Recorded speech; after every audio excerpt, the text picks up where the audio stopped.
तो हेलो दोस्तों, कैसे हैं आप सब। आशा करता हूं कि अच्छे होंगे। दोस्तों सभी दिन की तरह जो है आप सबके लिए बहुत ही एक ज़बरदस्त वीडियो लेके आया हूं, जो कि ना कि कोई वैकेंसी पे रिलेटेड है, ना कि कोई ट्रिक पे।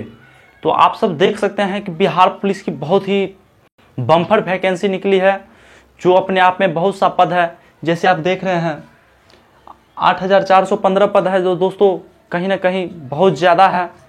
तो दोस्तों आज मैं आप सबको इसका पूरा डिटेल्स बताऊंगा। कोई भी जानकारी आपको नहीं छूटेगा। अगर कोई भी जानकारी आप सबको छूटता है तो वो आप कमेंट बॉक्स में कमेंट कर सकते हैं, मैं आप सबको वहां पे उत्तर दे दूंगा। तो दोस्तों चलिए वीडियो स्टार्ट करते हैं। वीडियो स्टार्ट करने से पहले दोस्तों मैं आप सबको बता दूं, आप सबका अपना channel GS trick bye D Kumar पर आप सबका स्वागत है। और दोस्तों तो चलिए देखते हैं क्या है इसका वीडियो। यहाँ आप देख रहे हैं बिहार पुलिस, यानी बिहार पुलिस जो वैकेंसी निकली है वो नोटिफिकेशन लगभग 11 तारीख को दे दी थी। और इसका जो स्टार्टेड यानी जब से ऑनलाइन हो वो 13 दिसंबर से स्टार्ट कर दिया था। तो पद बहुत ही अपने आप में एक अधिक है। जैसे आप देख रहे हैं 8,415 पद है। और इसकी जो शुरुआती दोस्तों तिथि है वो 13 नवंबर 2020 से स्टार्ट हो चुका है, यानी इस रोज से आप फॉर्म भर सकते हैं। और दोस्तों ये जो अंतिम तिथि है, ये अंतिम तिथि आप देख सकते हैं 14 दिसंबर 2020 को इसका अंतिम तिथि है। 2-4 रोज फिर एक्स्ट्रा दे देता है, आप सब घबराइएगा नहीं, क्योंकि अगर 14 दिसंबर यहाँ लास्ट है तो समझिए आपको 19-20 तक मौका मिलेगा। तो आप फॉर्म दोस्तों लेकिन कोशिश करिएगा कि जितना जल्दी भर सकते उतना जल्दी भर लीजिएगा। और दोस्तों इसका जो योग्यता है तो सबसे मायने रखता है योग्यता। तो योग्यता यानी आप कम से कम 12वीं पास हो। और दोस्तों जो 12वीं पास होंगे वो भी यानी अगस्त 2019 से पहले, यानी अगस्त 2019 से पहले आप 12वीं पास हो। इसके बाद आप हैं तो आप इस फॉर्म को फिलअप नहीं कर सकते हैं। यदि उससे पहले हैं तो आप फॉर्म को फिलअप कर सकते हैं। और दोस्तों ये तो हो गया यानी +2। और इसमें यानी विषय जो इसका परीक्षा होगा उसमें क्वेश्चन किस टाइप का रहेगा, ये भी मैंने सवाल है।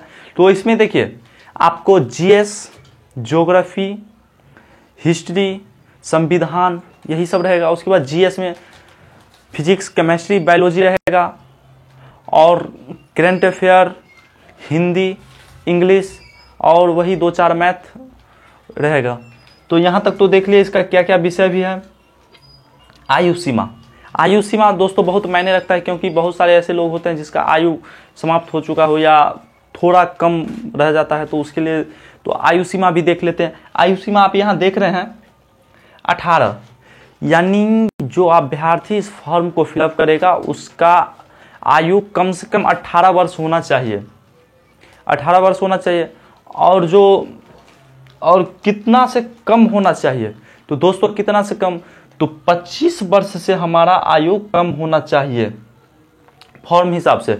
और यहाँ पे आरक्षित अनारक्षित सभी को यानी जो छूट दी जाती है उस हिसाब से आपको लगभग समझिए कि 30 तक का एज, जो SC ST है उसको 30 तक का मिलता है। 25 तक यानी आपको ये जनरल वाले को मिल जाता है। 27 के आसपास आपको OBC वाले को मिल जाता है। तो इतना तो मिल जाता है।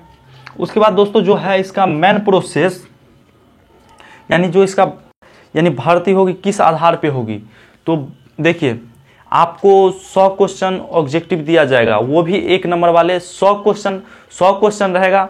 100 क्वेश्चन में आपको सब 1-1 अंक का रहेगा।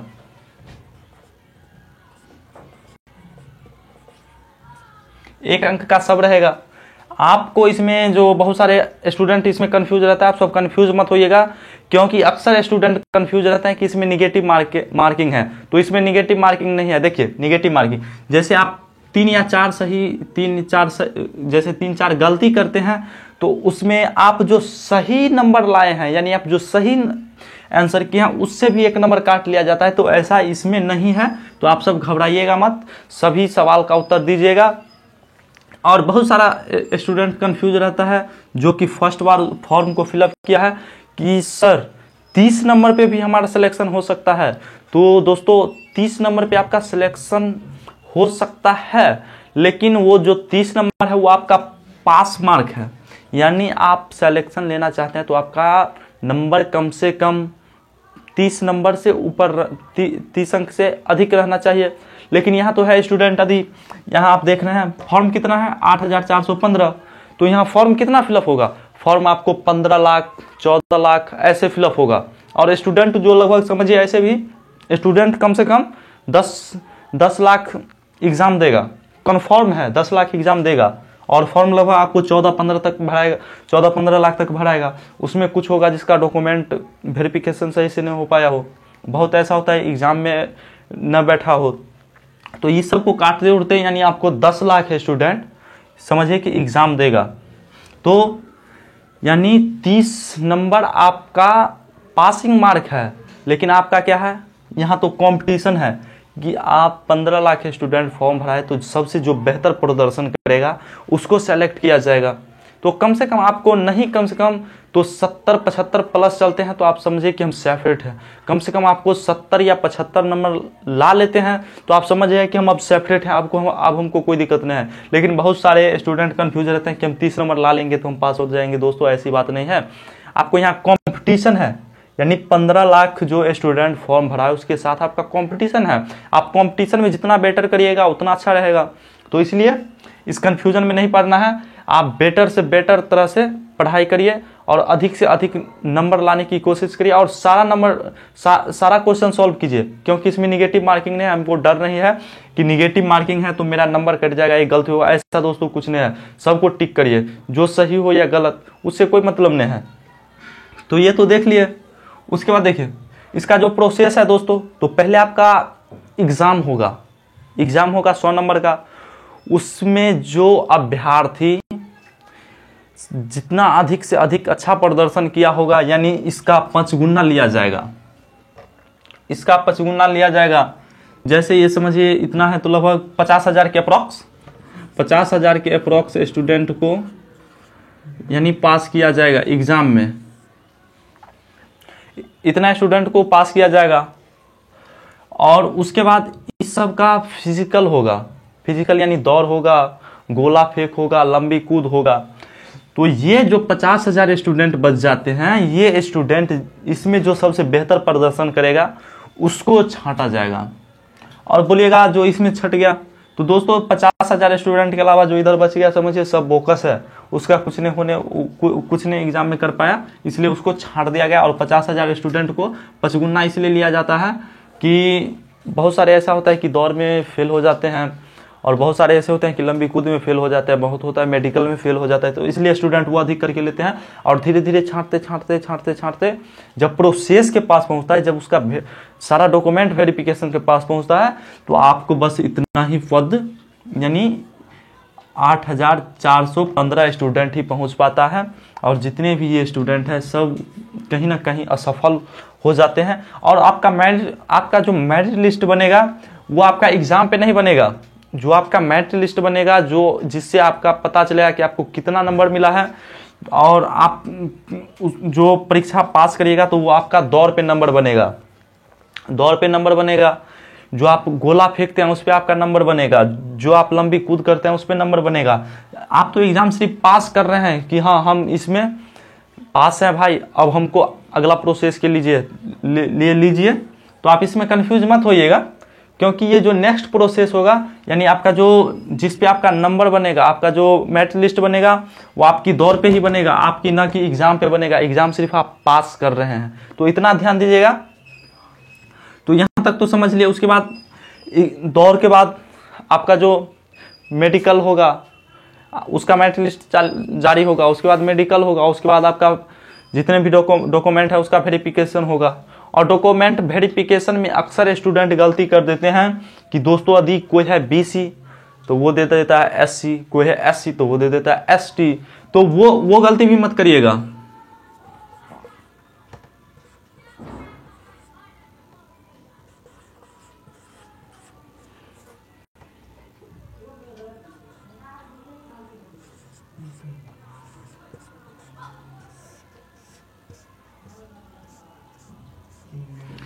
ये गलती आप सब मत करिएगा।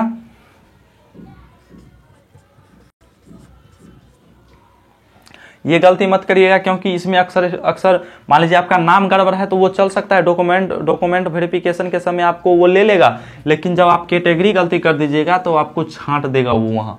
तो जब आप फॉर्म फिलअप करने जाते हैं तो या तो खुद कंफर्म हो जाए, नहीं तो कोई घर में बड़े बुजुर्ग हैं उनसे पूछ लीजिए और उनसे कंफर्म हो जाइए, क्योंकि आपकी एक गलती से आप जितनी भी मेहनत करिएगा आपका 1 साल का मेहनत बेकार चल जा सकता है।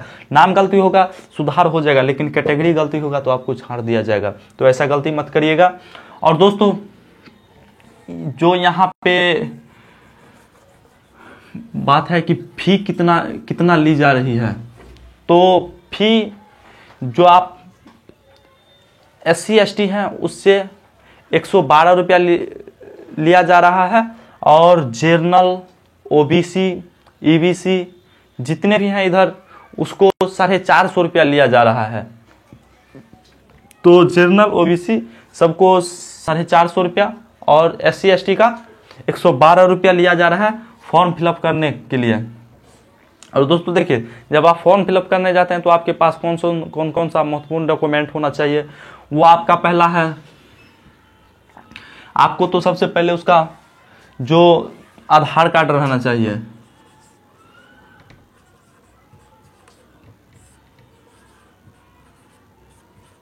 आधार कार्ड रहना चाहिए। उसके बाद आपके पास मार्कशीट रहना चाहिए।